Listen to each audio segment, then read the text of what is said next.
আসসালামু আলাইকুম। আজকে আপনাদের সামনে বাংলাদেশ ক্রিকেটের কিছু অবিস্মরণীয় মুহূর্ত তুলে ধরতে চাই। ভিডিওটি না টেনে দেখতে থাকুন, কারণ আজ আমরা দেখব সেই মুহূর্তগুলো যা কেবল খেলার জন্য নয়, যেটা বাংলাদেশকে সারা বিশ্বের সামনে মাথা উঁচু করে দিয়েছে। আমি ব্যাটে বল হাতে দেশের অহংকার। আইসিসি চ্যাম্পিয়ন্স ট্রফি 97, বাংলাদেশের পুনর্জন্ম। বাংলাদেশ ক্রিকেটের গল্প যদি শুরু থেকে বলা হয়, 1997 সালটা হলো সেই জায়গা যেখানে সব কিছু নতুন করে জন্ম নেয়। তখনকার দলকে কেউ বড় কিছু ভাবতো না, কিন্তু তারা নিজেদের ভিতরে অসাধারণ এক জেদ নিয়ে মাঠে নামতো। প্রতিটা ম্যাচই লড়াই ছিল চোখে দেখার মতো, সরাসরি হৃদয় থেকে আসা।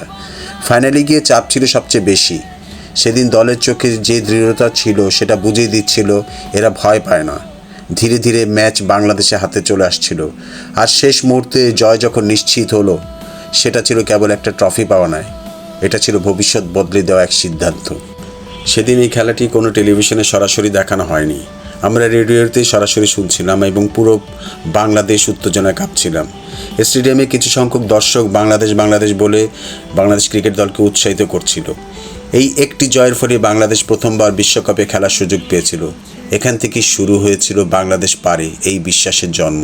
সেই দিনটাই ছিল আসল পুনর্জন্ম। জয় নাচছে আমাদের ত্বকের নিচে, বাঘরা গর্জে ওঠে, খেলা শুরু হোক। স্টেডিয়াম যেন ঘরের মতো প্রাণবন্ত। ঢোল বাজছে বাতাসে, পতাকা উড়ছে, উৎসাহ সর্বত্র। বাংলাদেশ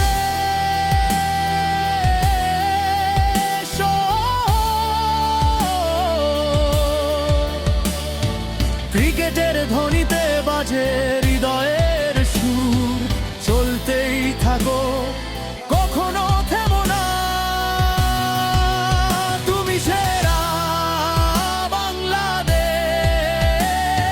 খেলাগুলো উৎসবের মতো, বিরতি নেই। পৃথিবীর মতো ঘুরছে বল, বল উড়ে যাচ্ছে। ফ্লাডো লাইটের নিচে জাদু জ্বলে উঠছে। উষ্ণ রাত্রির আলোয় সব ছায়া মিলে মিশে যায়। চলো মিলিত হয়ে যাই, জয় ভরা এই দেহে, খেলায় আনন্দে। বাংলাদেশ তোমার পৃথিবী।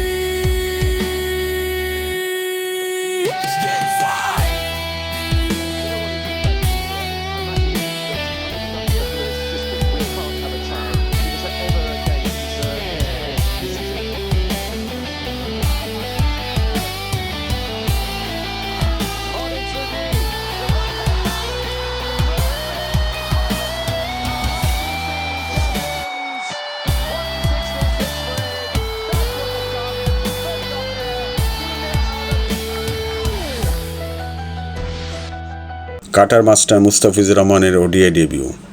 ভারতের বিপক্ষে 5 উইকেট। মুস্তাফিজুরের নামটা তখনও ক্রিকেট বিশ্বের কাছে অজানা। ডেবিউ ম্যাচে ভারতের মতো শক্তিশালী দলের বিপক্ষে কী করবে, এমন প্রশ্ন ছিল সবার মাথায়। কিন্তু সে মাঠে নেমেই দেখালো প্রতিভা বলতে কী বোঝায়। বোলিং অ্যাকশন, কাটারের গতি, বলের টার্ন, সব কিছুতেই ভারতের ব্যাটসম্যানদের বিভ্রান্ত করে ফেলল। একের পর এক ব্যাটসম্যান আউট হওয়ার সাথে সাথে স্টেডিয়াম গর্জে উঠেছিল। মনে হচ্ছিল বিপক্ষ দলের জন্য নতুন এক আতঙ্কের নাম মুস্তাফিজ। 5 উইকেট নেওয়ার মুহূর্তটা ছিল একেবারে বিদ্যুতের মতো। সেই ম্যাচে বাংলাদেশ শুধু জেতেনি, বাংলাদেশ নতুন এক অস্ত্র পেয়েছিল। আমরা টেলিভিশনের সামনে বসে প্রতিটি উইকেট উদযাপন করছিলাম। দেশের মানুষ চোখে জল নিয়ে আনন্দে ভাসছিল। ঠিক এই ম্যাচ থেকে শুরু হয়েছিল মুস্তাফিজের সেই অনন্য ফেনোমেনন, যা তাকে রাতারাতি কোটি কোটি মানুষের হৃদয়ের নায়ক বানিয়ে দিয়েছিল। ওয়েস্ট ইন্ডিজের 322 রান তারা, Shakib Liton master class. 322 run, অনেক দলের বুক কাঁপিয়ে দেওয়ার মতন একটা টার্গেট, কিন্তু সেদিন বাংলাদেশ যেটা অদ্ভুত সহজ করে দিয়েছিল। ওয়েস্ট ইন্ডিজ বড় স্কোর করেছিল ঠিকই, কিন্তু সাকিব আর লিটন শুরু থেকে বুঝিয়ে দিলেন ম্যাচের স্ক্রিপ্ট তাদের হাতেই। লিটন শুরুটা ঝড়ের মতন করলেন, শটগুলো ছিল পরিষ্কার, টাইমিং ছিল নিখুঁত। অন্য প্রান্তে সাকিব পুরো ইনিংসটা নিজের মতো চালিয়ে যাচ্ছিলেন, ঠান্ডা মাথায় নিখুঁত হিসাব করে। তার শতক পুরো চেজের ভিত্তি। ওভার বাড়ার সাথে সাথে 322 রান যেন ছোট হতে লাগলো। ওয়েস্ট ইন্ডিজ বোলারদের মুখে হতাশা, আর আমরা টিভির সামনে প্রতিটি রান উদযাপন করছিলাম। একটি বারের জন্য মনে হয়নি যে বাংলাদেশ বিশাল কোনো টার্গেটের পিছনে ছুটছে, বরং ম্যাচটা যেন তাদেরই মুঠোয়, প্রতিটি বলেই তারা নিয়ন্ত্রণ প্রতিষ্ঠা করছে।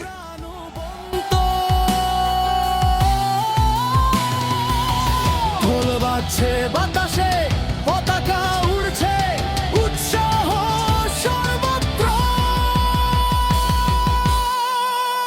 বাংলাদেশ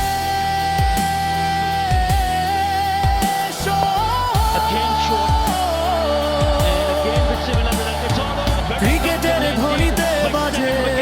এশিয়া কাপ 2012 ফাইনাল, 2 রানের হৃদয় ভাঙ্গা হার। মিরপুর সেদিন ছিল বিদ্যুতায়িত। শ্রীলঙ্কাকে হারিয়ে ফাইনালে ওঠার পর থেকে পুরো দেশ উত্তেজনায় ভরপুর। রাস্তাঘাট, চায়ের দোকান, অফিস, সব জায়গাতে একটাই আলোচনা, বাংলাদেশ কি পারবে? ফাইনালে পাকিস্তানের বিপক্ষে বাংলাদেশের বোলাররা দুর্দান্ত নিয়ন্ত্রণে রেখেছিল প্রতিপক্ষকে।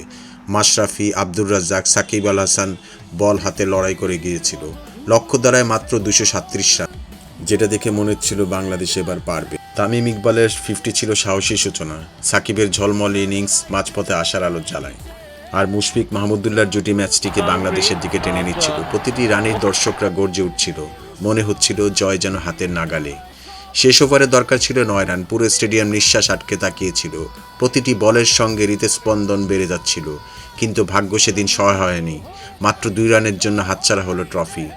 স্টেডিয়াম মুহূর্তে নিস্তব্ধ হয়ে যায়। বিশ্বকাপ 2015, ইংল্যান্ডকে হারিয়ে প্রথম কোয়ার্টার ফাইনালে বাংলাদেশ। ইংল্যান্ডকে বিশ্বকাপে হারানো মানে এক বড় বার্তা, আর বাংলাদেশ সেই রাতেই জানিয়ে দিয়েছিল তারা আর ছোট দল নয়, তারা লড়াই করতে এসেছে বড়দের সঙ্গে। ব্যাটিংয়ে ছিল ধৈর্য, বোলিংয়ে ছিল ধার, ফিল্ডিংয়ে ছিল আগ্রাসন। প্রতিটি মুহূর্তে ইংল্যান্ডকে চাপে ফেলে রেখেছিল টাইগাররা। মাহমুদুল্লাহর দুর্দান্ত সেঞ্চুরি, রুবেলের আগুন ঝরা স্পেল, সব মিলিয়ে ম্যাচটা যেন বাংলাদেশের নিয়ন্ত্রণে ছিল শুরু থেকে শেষ পর্যন্ত। সেই ম্যাচ ইংল্যান্ডের বিপক্ষে জয় নিশ্চিত করেই প্রথমবারের মতো বাংলাদেশ বিশ্বকাপের কোয়ার্টার ফাইনালে উঠেছিল, আর সেই অর্জন বদলে দিয়েছিল দলের আত্মবিশ্বাস, বদলে দিয়েছিল দেশের ক্রিকেট ইতিহাস। ভিডিওটি ভালো লাগলে অবশ্যই পাশে থাকবেন।